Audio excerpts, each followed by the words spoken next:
chronologically because some of these leaders learned from earlier ones. The thread through Nelson to Churchill to Thatcher, for example, is a clear one, as is the one from Napoleon to Churchill. Almost all of these leaders, Stalin being the only exception, read deeply in history and biography when they were young, and were able to place themselves in the continuums of the heroes of their countries. Even Adolf Hitler saw himself as a second Arminius, and codenamed his invasion of Russia after the 12th century German Emperor Frederick I, known as Barbarossa. When awarding medals of honor, President Richard Nixon noted in his book Leaders how many of those who won it must have appeared to be quite ordinary people until they had risen with supreme valor to an extraordinary challenge. Without the challenge, they would not have shown their courage. He concluded that, in leaders, the challenge of war brings forth qualities we can readily measure. The challenges of peace may be as great, but the leader's triumph over them is neither as dramatic nor as clearly visible. It would be next to impossible, therefore, for a Prime Minister of Luxembourg, in a time of peace, to be a truly great historical leader. That might be a doleful comment on the human condition, but it is so. Chapter 1. Napoleon Bonaparte, 1769 to 1821. On Thursday, June 13th, 1793, a slim 23-year-old artillery lieutenant stepped ashore at the port of Toulon in the south of France, having escaped from a political maelstrom on his homeland island of Corsica. Napoleon Bonaparte was a penniless, almost friendless refugee, with a mother and 6 siblings to support. Yet 6 years later he became first consul and dictator of France, and 5 years after that, Emperor of the French. Soon afterward he made France indisputably the most powerful nation on the continent. How did he do it?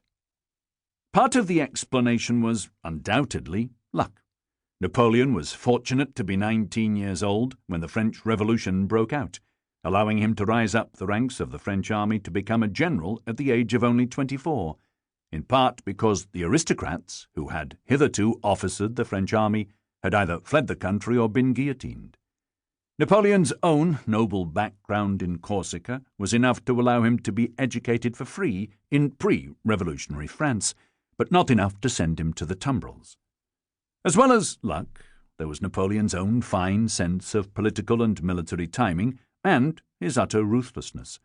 He was ready to kill 300 Frenchmen who were attempting an insurrection in the streets of Paris in 1795.